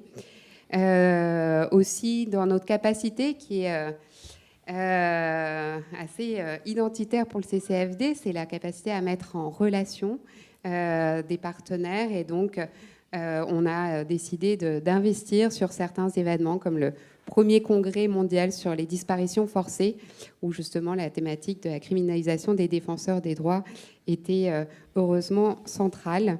Et nous avons aussi développé de la mise en lien avec des alliés comme Psycholab pour pouvoir permettre et aux équipes du CCFD Terre Solidaire et à nos partenaires d'avoir accès à un appui psychosocial, avec aussi un appui juridique grâce à des alliés comme la FIDH ou Frontline Defenders, puisque on est bien conscient aussi des limites. Et justement, un de nos enjeux, c'est de trouver cette limite pour ne pas changer qui nous sommes et en même temps pouvoir continuer à soutenir nos partenaires et pouvoir préserver leur et notre capacité d'agir et d'agir ensemble.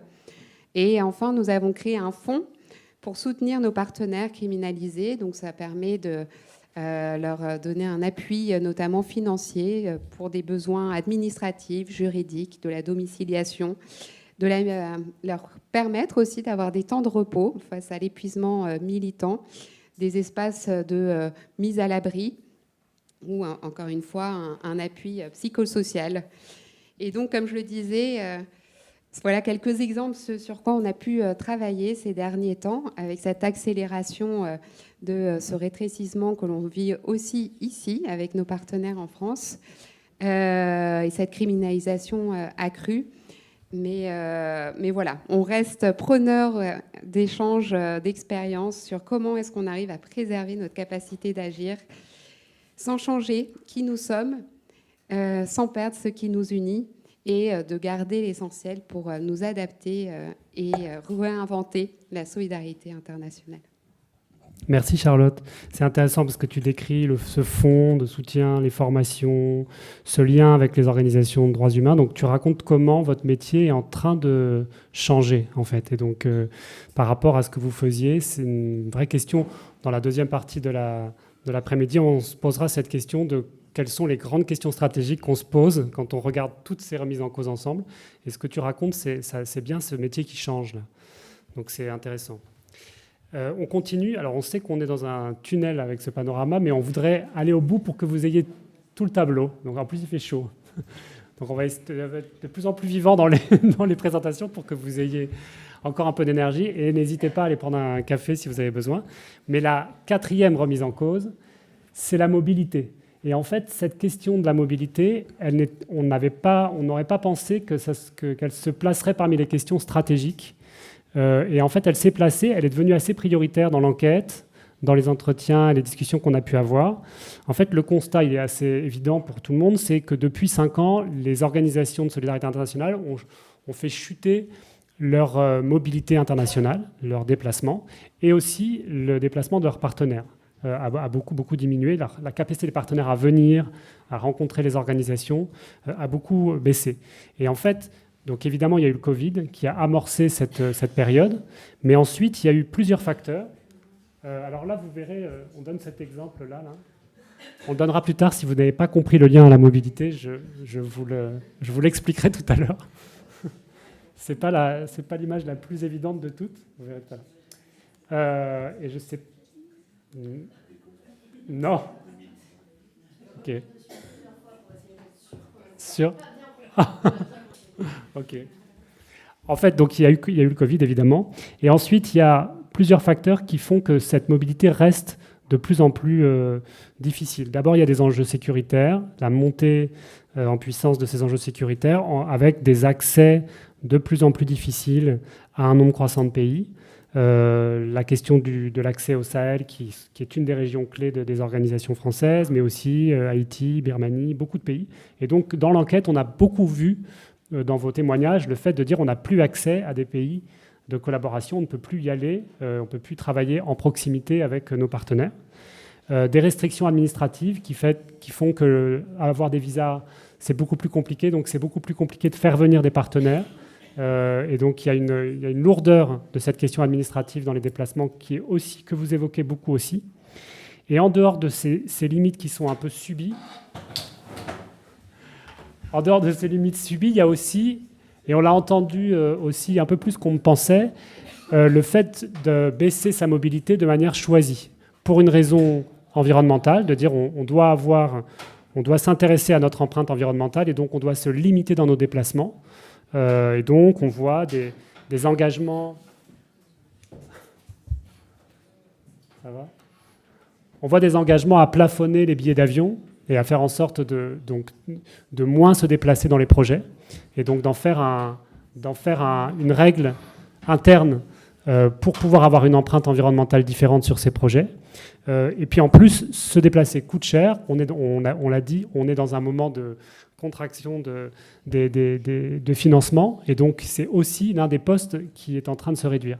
Ce qui est intéressant, c'est que la question de la mobilité, elle touche à tous les autres sujets qu'on a vus, c'est-à-dire qu'elle touche à la baisse des financements, elle touche à la question de la localisation, c'est-à-dire pourquoi est-ce qu'un acteur international viendrait se déplacer sur un terrain, quel est son rôle par rapport au rôle du partenaire local, quelle est la plus-value de ce déplacement. Donc elle touche à la question de la localisation, elle touche à la question de l'espace civique, dans quel espace on a accès, donc est-ce qu'on peut se déplacer dans des espaces de plus en plus fermés. Donc elle touche à tous les autres sujets. Elle est assez prioritaire dans ce qu'on a entendu des organisations et elle est assez stratégique dans la manière dont vous avez écrit cette question-là. On comprend que ça touche à votre identité ou votre rôle, votre façon de voir la proximité, la rencontre. Il y a beaucoup de choses que vous avez écrites sur le fait que cette mobilité, elle fait partie de l'ADN de l'organisation, elle est constitutive de la culture de l'organisation, etc. Donc la baisse de la mobilité, ça touche à l'identité, à la culture, à beaucoup de choses dans les organisations, qu'on ne s'attendait pas à ce que ça joue un rôle si important. Et donc, les stratégies, elles sont un peu évidentes de réponse, mais en gros, il y a eu toute une stratégie qui est on s'outille pour pouvoir travailler à distance, surtout depuis le Covid, avec, on l'a entendu, des outils en ligne à distance qui permettent aux partenaires de plus participer au CA, aux AG, qui permettent en fait de retrouver une participation différente. Donc on voit bien les atouts de ces outils à distance que vous mettez en avant. Et vous mettez aussi en avant quelque chose qu'on a trouvé bien intéressant, qui est, en même temps, on voit que ça assèche un peu la relation partenariale. C'est-à-dire que ça rend le dialogue plus instrumental. C'est plus difficile de créer une confiance, de créer un travail en commun de long terme avec ces outils à distance. Et donc jusqu'où on va dans les outils à distance, avec quel format, pour arriver à garder une forme de proximité, une forme de confiance, une forme de lien, avec des organisations qui disent on a peut-être été trop loin et on a perdu de la qualité de relation partenariale, donc qu'est-ce qu'on fait maintenant ?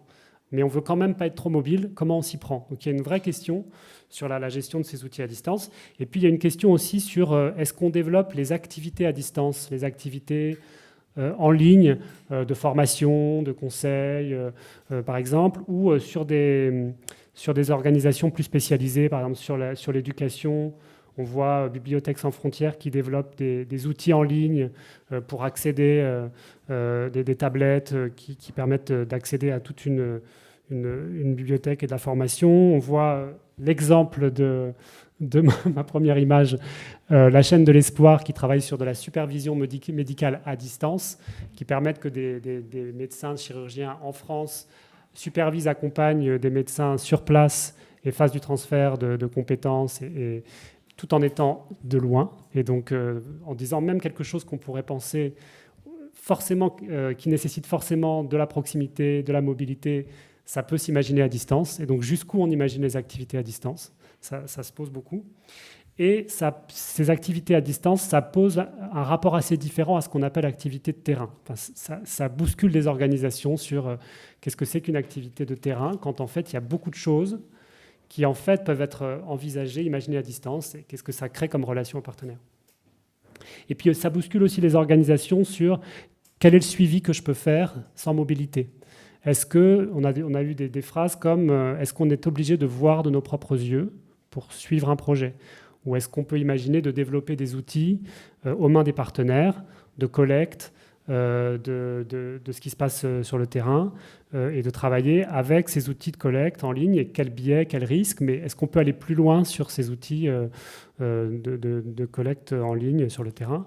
Est-ce qu'on peut travailler plus avec des chercheurs et des consultants et des experts locaux qui soient, eux, en première ligne de la collecte, de l'analyse, plutôt que d'envoyer des personnes de France analysées, collectées, etc. Donc il y a toute une question sur le suivi et sur qui est capable de collecter, d'analyser et de rendre compte des projets qui se posent avec cette question de la mobilité, qu'on a beaucoup entendue. Il y a une question qui est la même que sur la localisation, qui est si on est moins mobile, quel est l'équilibre entre nos sièges et nos équipes sur le terrain? Est-ce que ça va nous amener à avoir des sièges plus petits et des équipes sur le terrain, pas uniquement des responsables de projet, mais aussi des fonctions support sur le terrain qui sont capables d'être en proximité des partenaires tout le temps pour travailler avec eux? Donc ça pose des questions, vous voyez, qui sont assez structurelles pour les organisations, derrière la question du déplacement. Et donc tout ça, c'est plutôt des stratégies pour dire, bon, bah, OK, on va aller vers moins de mobilité, qu'est-ce que ça change?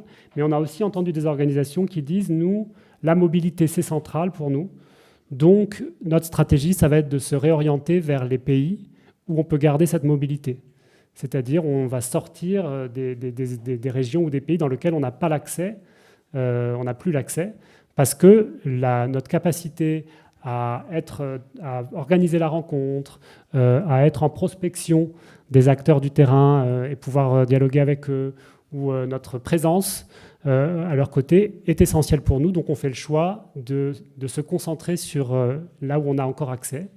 Et on voit que ce choix-là, ça crée beaucoup de débats et de conflits de posture en interne, avec des équipes qui disent on ne peut pas lâcher des régions, des partenaires au nom du fait de protéger la mobilité, et puis d'autres qui disent plus pragmatiquement, nous, on ne peut pas se permettre de continuer à travailler dans des espaces où on ne peut pas suivre, être là dans le suivi, pouvoir se déplacer, etc. Donc ça crée une tension ou des conflits en interne, cette question de la réorientation sur certaines géographies qui permettent la mobilité.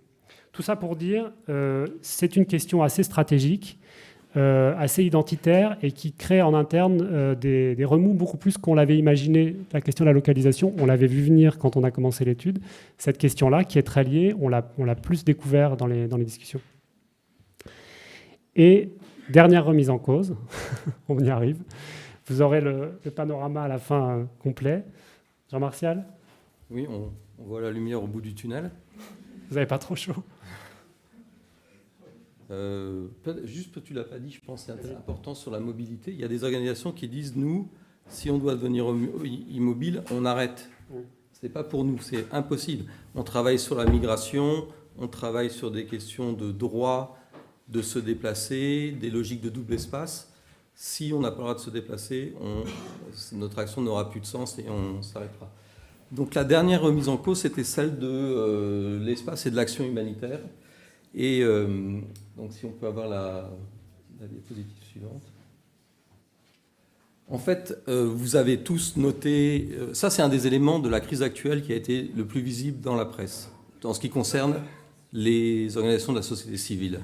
C'est ce qui se passait sur le plan humanitaire, notamment à cause de l'Ukraine et à cause de Gaza, ce qui se passait au niveau des risques pris par les organisations de solidarité internationale, des enjeux de neutralité, etc. Donc c'est la partie un peu visible, une des parties les plus visibles de la crise qui est traversée aujourd'hui par les ONG pour le grand public autour de nous. Donc de quoi on parle? On parle donc d'une remise en cause de l'espace humanitaire dans la pratique. Moi je trouve que le dessin ici est pas mal pour dire la petite maison à l'intérieur de laquelle il y a un espace où des gens sont en sécurité et protégés par le droit international humanitaire. Cet espace est en voie de réduction rapide. Pourquoi? Parce que, et on rejoint un peu cette crise du multilatéralisme. Pourquoi? Parce qu'il y a un ensemble de décideurs, un ensemble de gens qui ne reconnaissent plus ou reconnaissent de moins en moins, reconnaissent de très loin le droit humanitaire. Il y a un recul de cette reconnaissance. Aujourd'hui, on vit un peu souvent au niveau des décideurs dans des métaphores de loup et d'agneau, de rapport de pouvoir, le droit international humanitaire est ringardisé. Il y a donc un manque de respect que vous avez certainement constaté, avec un message global que moi je résumerai comme ça. entre guillemets, c'est un message implicite qui est donné aux organisations de solidarité internationale, c'est vous n'êtes pas bienvenus, n'y allez pas, c'est dangereux, et de toute façon, il n'y a pas d'argent pour ça. Et en plus, on ne croit pas à la neutralité que vous mettez en avant. On ne croit pas au positionnement de neutralité et d'indépendance que vous mettez en avant. C'est à ça que doivent faire face aujourd'hui les organisations qui travaillent dans le secteur humanitaire. Cependant, ça concerne également les ONG de développement.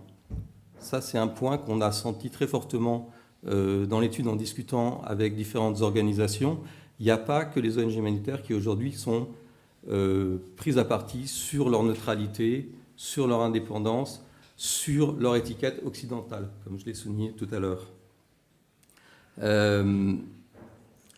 Ce qui montre que dans le monde actuel de l'aide politisée, de plus en plus, dans le monde de l'aide politisée, vous pouvez très rapidement, que vous soyez une ONG de développement petite, qui fait son travail tranquillement, vous pouvez très facilement être positionné sur l'échiquier à un endroit où vous n'aviez aucune idée qu'on allait vous mettre et vous retrouver dans une situation de risque. Alors, sur les stratégies d'adaptation, la chose qui a été importante, mais ça c'est pareil, je pense que ça vous l'avez lu, étant du secteur, il y a eu énormément de réflexions sur les questions des principes humanitaires, dans les revues du secteur, dans les discussions, les forums, les réunions organisées dans le secteur, les discussions sur la neutralité, sur l'indépendance, sur l'impartialité, sur l'ensemble des principes humanitaires, on n'a pas manqué de réflexion et parfois de production de nouveaux documents. Hein. Vous verrez dans le rapport, par exemple, Triangle Génération Humanitaire a jugé utile de produire une réaffirmation de sa charte avec une nouvelle explication de ses principes. Donc il y a cette réflexion sur les principes. Soutenir davantage les équipes, ça on l'a rencontré dans beaucoup d'organisations. On va avoir Karine dans quelques minutes de Action contre la faim qui va nous parler de ce qu'elle a fait en Ukraine, mais il n'y a pas que Action contre la faim qui a mis en place. Dans le rapport, on a mis ça un peu sous un vocable de hotline. Ce n'est pas des hotlines en tant que telles, mais il y a beaucoup d'organisations qui ont été obligées, notamment du secteur militaire, de mettre en place des réponses pour leurs équipes qui constamment leur disaient « nous, en Ukraine, il se passe ça, on nous dit ça, on nous demande pourquoi on ne fait pas ça, etc. » Et donc, il a fallu répondre à ça. Donc, une partie importante de la réponse des stratégies d'adaptation, c'est sur ce soutien aux équipes, plus ou moins structuré. La prise en compte des risques et pour éviter de se retrouver malgré soi dans une situation où son action est politisée et quelque chose qui est mis en place. Alors ça peut aller de faire attention à qui on recrute, de faire attention avec qui on est en partenariat.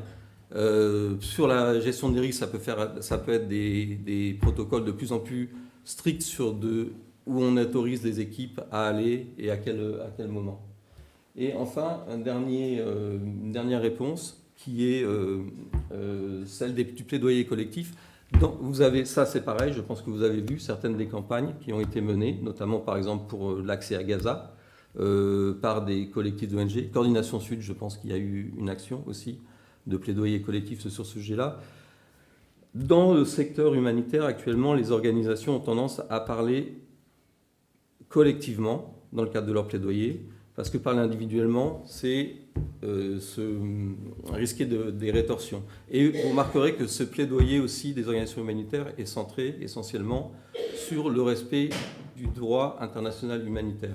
Il n'est pas centré sur les droits humains, il n'est pas centré sur des sujets précis comme cela, qui sont plus spécifiques. Il est centré sur le respect du droit humanitaire, il est centré sur l'agrandissement ou le respect de ce qui reste de la petite maison qu'on a vue sur la première diapo.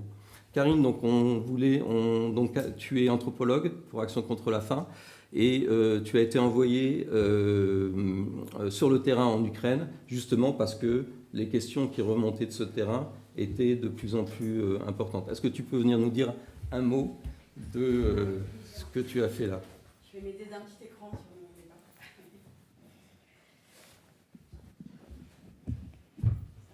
Bonjour, vous m'entendez, ça va? Bonjour, merci beaucoup de m'avoir invité à partager cette expérience. Donc peut-être pour remettre un petit peu le contexte, je vais partager l'expérience qu'on a vécue dans la première phase de réponse à la crise ukrainienne, qui était aussi en Roumanie et en Pologne. Donc au départ, l'objectif de ma visite était vraiment de capitaliser sur la stratégie partenariale que nous allions pouvoir déployer dans la réponse de cette première phase de la crise. Et en fait, très vite, ce qui est apparu dans les discussions avec les uns et les autres, c'était que la question de la neutralité, elle était vraiment mise à dure épreuve. Et on avait des équipes qui nous témoignaient du fait qu'on leur disait mais qu'est-ce que c'est que cette histoire de principe de neutralité dans un contexte où tout est politique, comment ça, vous nous renvoyez la question de la neutralité quand nous, on veut déployer de l'aide pour les civils, mais que ces organisations partenaires, elles veulent aussi soutenir les forces armées de leur pays. Et donc, voilà, on voyait bien que là, il y avait un enjeu assez fort, même en termes de crédibilité, en fait, de notre intervention auprès des partenaires sur cette question de la neutralité.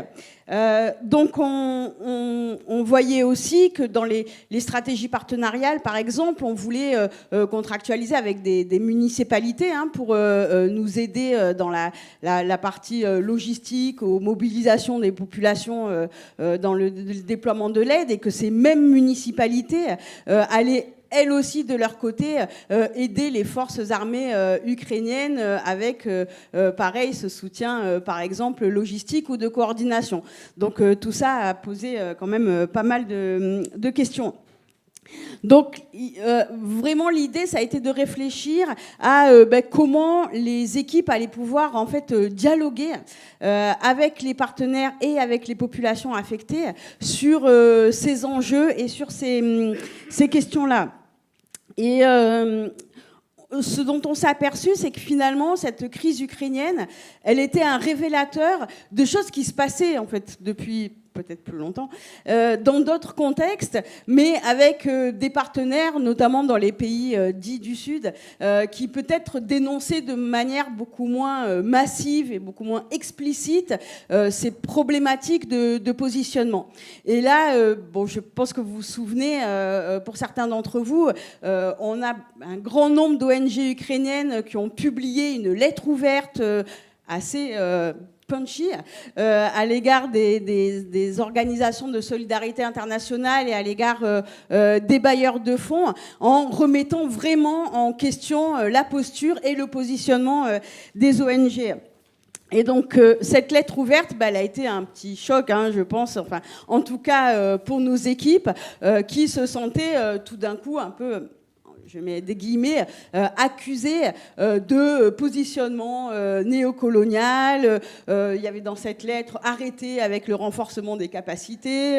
Mais voilà, on a eu vraiment voilà, des choses un peu, voilà, un peu poil à gratter, on va dire. Et donc là, l'idée, c'était vraiment de dire, finalement, peut-être que la question de la neutralité, c'est pas un principe. Et il va falloir peut-être revisiter un petit peu cette notion et se dire, je reprends les termes d'une ONG ukrainienne qui nous a dit « Nous ne sommes pas neutres sur les causes, nous restons impartials dans la réponse ». Et il y avait vraiment cette sollicitation à ce que la neutralité soit située, finalement, soit une relation. Et qu'elle prenne son sens dans la relation et dans le contexte et non plus dans un principe un peu abstrait ou dogmatique. Donc ça veut dire que c'est une notion qui ne va pas disparaître, même si on est dans un contexte aussi polarisé et polarisant que celui de l'Ukraine, mais par contre qui va vraiment être transformé. J'avais écrit une petite citation de Hannah Arendt que j'aimais bien là-dessus, c'est dans l'action commune que les êtres humains affirment leur monde. Et c'était un peu ça, les acteurs ukrainiens, finalement, ils nous affirmaient leur propre monde et on devait vraiment s'intégrer dans la relation pour travailler autour de ces questions-là. Évidemment, cette question de la neutralité, si elle est inscrite dans le sens et dans la relation, elle ne doit pas évidemment être naïve, jamais. Et elle doit aussi nous mener à rester vigilants sur les enjeux de pouvoir locaux. Et bon, c'est une des grosses limites peut-être de la question de la localisation. C'est les dynamiques de pouvoir qui sont aussi à l'intérieur des contextes et qui ne sont pas seulement nord-sud. Bon, dans une perspective décoloniale, certes, mais qui sont aussi à l'intérieur des contextes sur les rapports de genre, les rapports de classe, etc., etc. Et donc, hop là, ça va ? Qu'est-ce qui s'est passé ? Un accident.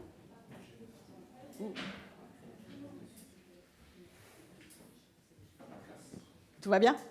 Ok, merci.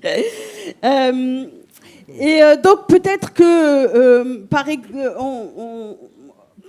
j'essaie d'enchaîner, mais du coup, la vraie solidarité, on a essayé de travailler en tout cas sur cette question et se dire qu'elle devait évidemment mettre d'abord la priorité sur les personnes directement concernées et directement affectées. C'est-à-dire que c'est avec elles, en travaillant en direct au niveau ce qu'on appelle communautaire, mais vraiment j'insiste plutôt sur les personnes concernées et affectées, pour tirer le fil aussi de la légitimité et de la reconnaissance des systèmes d'entraide endogènes et qui existent déjà dans les pays. Donc partir vraiment de l'existant et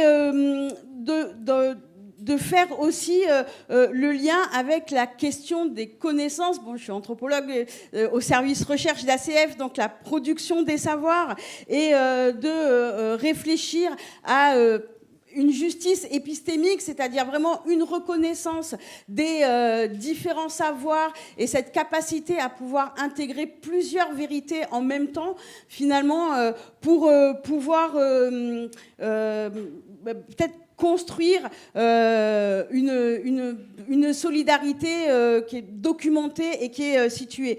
Je voulais juste vous donner un exemple précis, concret là-dessus. Nous, on mène des analyses de causes de la malnutrition, on l'a fait dans beaucoup de pays, et quand on analyse un petit peu les recommandations que les personnes affectées peuvent nous témoigner, transmettre pendant ces études, en fait, elle nous parle beaucoup d'accès aux choses, elle nous parle de dignité, elle nous parle de vie finalement. Et puis les analystes qui mènent ces études, elles vont parler plutôt de coordination, de logistique ou de sensibilisation. Donc là, on voit bien que deux langages, deux mondes, et il faut vraiment essayer de réfléchir à comment on met en lien tout ça pour un humanitaire un peu renouvelé.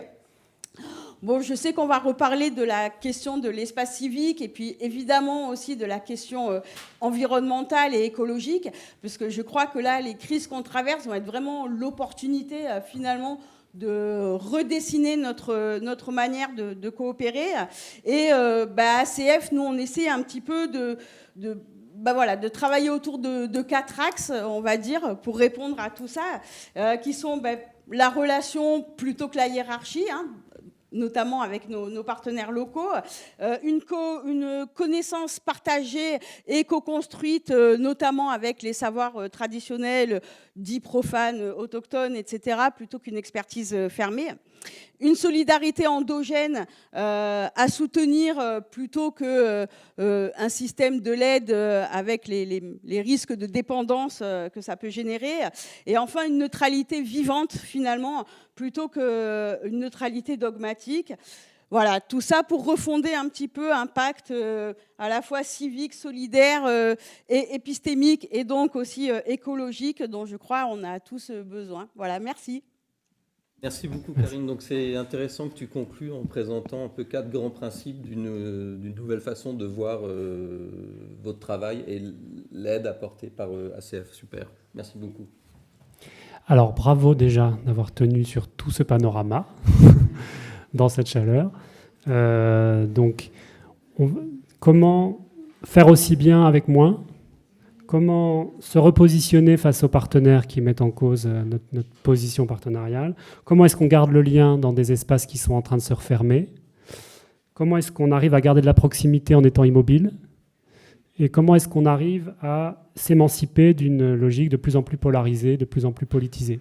C'est toutes ces questions un peu existentielles là qu'on a essayé de parcourir avec beaucoup de mots pour vous les raconter, mais c'est toutes ces questions-là qui sont, on trouve intéressantes à réfléchir ensemble, en système. On a dépassé le temps, évidemment, donc on voulait quand même qu'il y ait quelques réactions un peu à ce mur de remise en cause qu'on vous a présenté, et on voulait quand même que vous ayez l'opportunité d'aller chercher des cafés. Alors, est-ce qu'on peut faire les deux en même temps? C'est-à-dire ceux qui veulent vont chercher un café, ceux qui veulent réagir lèvent la main, peut-être, quand même, pour qu'on ait un petit temps. Comment?